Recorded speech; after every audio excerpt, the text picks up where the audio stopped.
Welcome back to another tabletop review. Today we'll be taking a look at the Smith & Wesson Model 422. A longtime friend brought me his Smith & Wesson Model 422 a few months ago and asked if I could see what I could do to make this badly neglected gun work again.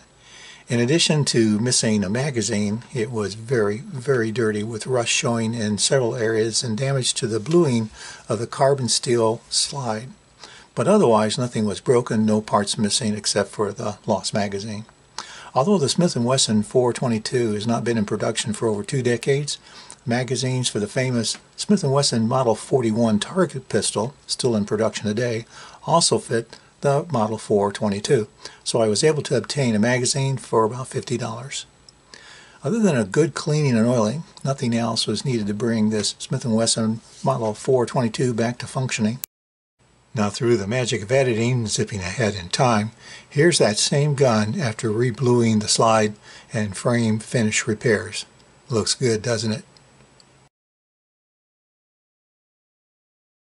By the way, the Model 422 is considered by some to be the most underrated .22 handgun ever, and it's often referred to as the poor man's version of the Smith & Wesson Model 41 Target 22.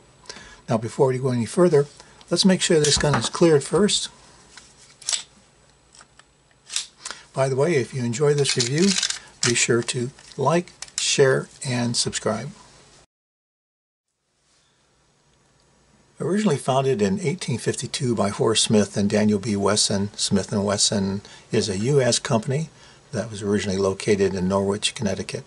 The Model 422 was manufactured from 1987 till 1996. It was Smith & Wesson's first attempt at affordable .22 target pistols. The frame is aluminum, the slide is carbon steel. The Model 422 came in either 4.5-inch or 6-inch barrel length, with either wood or black nylon grips. Earlier 422s came with wood grips. The 422 came with either adjustable target sights or fixed field sights like this one.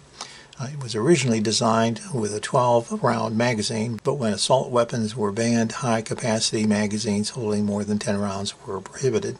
So Smith & Wesson modified the 422's magazine to hold only 10 rounds. Smith & Wesson produced several variants of the 422, including the earlier Smith & Wesson Micro 2213, on which the 422 was probably based.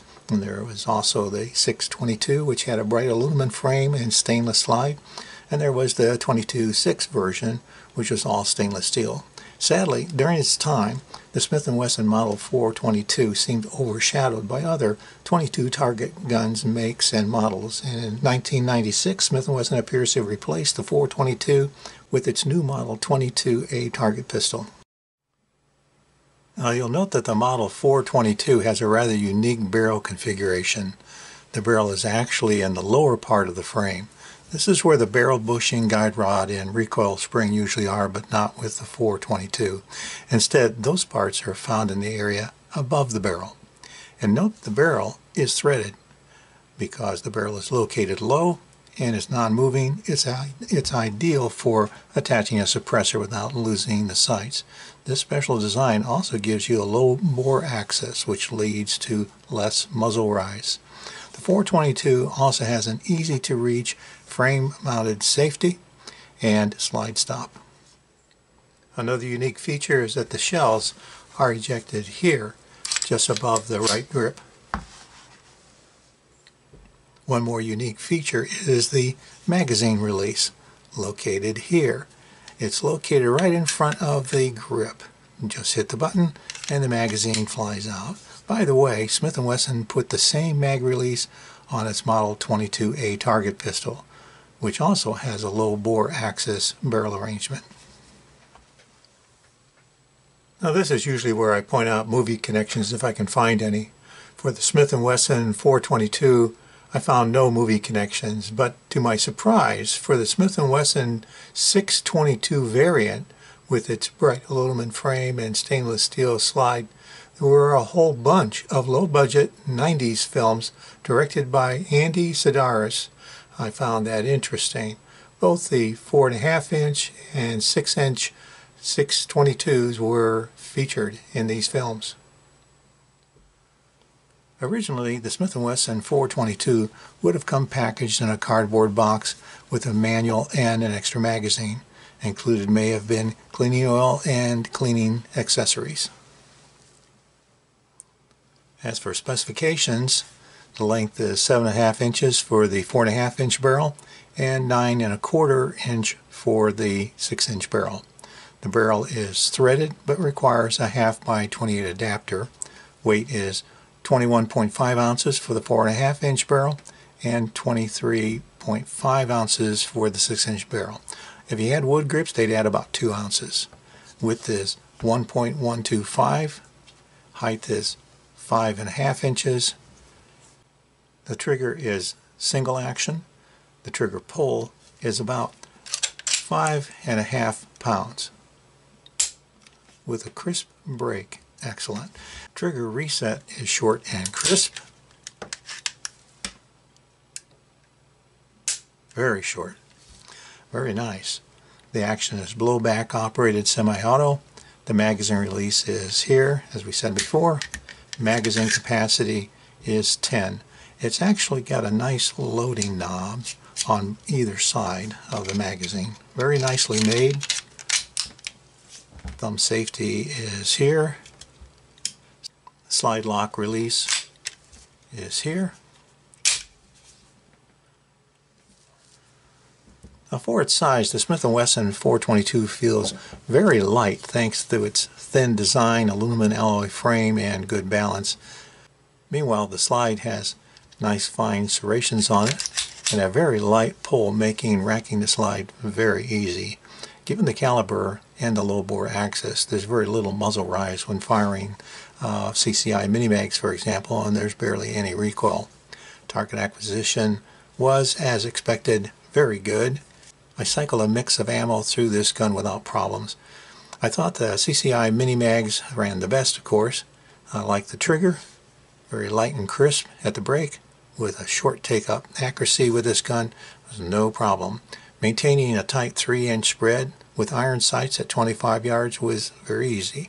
Overall, this is a very nice pistol. It's got a great feel to it, and it's really a pleasure to shoot.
I really can't think of much seriously wrong with the Smith & Wesson Model 422. Probably the fact that it's been out of production for about 25 years and parts are becoming harder to find would be my only caution.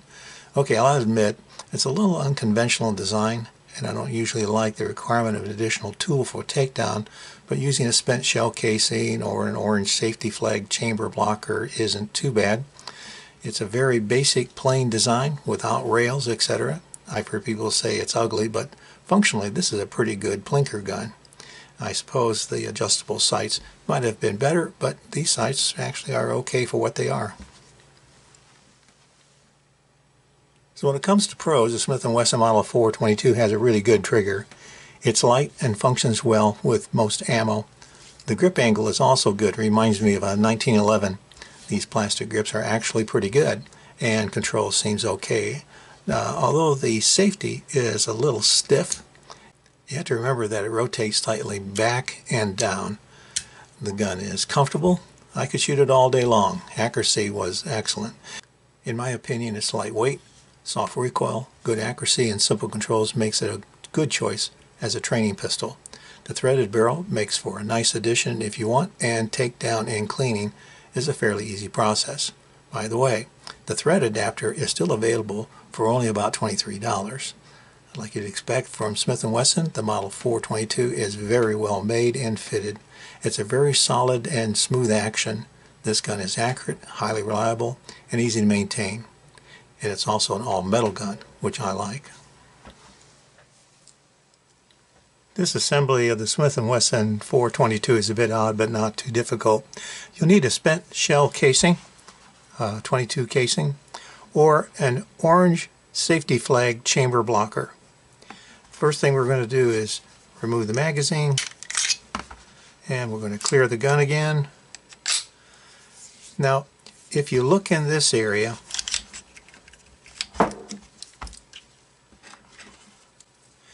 you'll see the rod end where the rod and the spring are located. We're going to insert this spent shell casing so that the end will push against the rod end like this. So let's release it. I'm going to pull it back and insert the shell.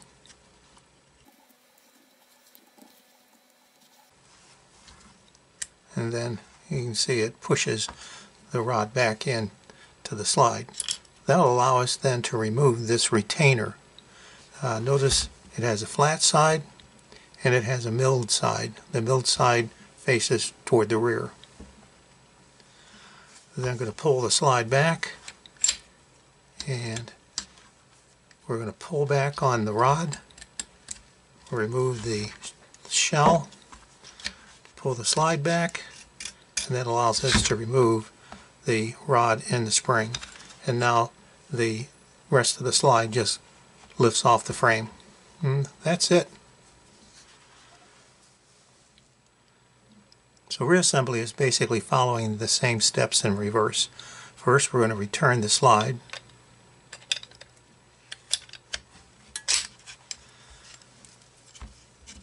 I'm going to pull this slide back and return the spring and the rod. Now, with the rod and the spring inserted back into the slide, notice this cutout area right here. That's where the retainer slips over the rod. Alright, and it has to, of course, be brought back to this area here. So we're going to return the shell, spent shell. There's the return of the shell. So now this slide, you have to make sure that it's down enough for the rod to return into the slide, and then we have to come forward enough to reveal the cutout on the rod, and there it is. You can see it right there. Again, flat side forward, milled side to the rear. There we go. Now we can remove the shell, check for function, and that's basically it. Now, back in 1987, the Smith & Wesson 422 original manufacturer suggested retail price was around $250. Today, since the Model 422 has been discontinued for more than 2 decades, I can only share used prices. The average used price listed by True Gun Values today is about $430. But to be honest, from what I could see of recent sales, $350 was actually more common. Trade-in values average about $280. So if you see a nice one for about $300, that's probably a good price. In perspective, compared to the highly valued competition Smith & Wesson Model 41 that's been around since 1957 and still sells today for around $1,300, the Model 422 is a real bargain. The Smith & Wesson 422 is a bit unique in that it contains the barrel in the lower portion of the frame, and the fact that it came with a threaded barrel way back in 1987. This lower placement of the barrel allows the fitting of a suppressor without losing the use of the factory sights. And there's no doubt that this particular Smith & Wesson 422 has been badly neglected, and I haven't bothered yet to address the slides bluing until I was sure everything worked. Also, I'm still waiting to hear back from its owner about rebluing the slide and taking care of these nicks to the aluminum frame. Otherwise, the gun's in pretty good shape. That's probably a good testament to Smith & Wesson's solid construction of the 422. This one is still tight with smooth action. Okay, it might be a no-frills gun, but if you check the internet reviews, you'll be hard-pressed to find any real criticism. In fact, owners tend to give this gun high praise. If you spend even a little time at the range with this 422, it's easy to see why.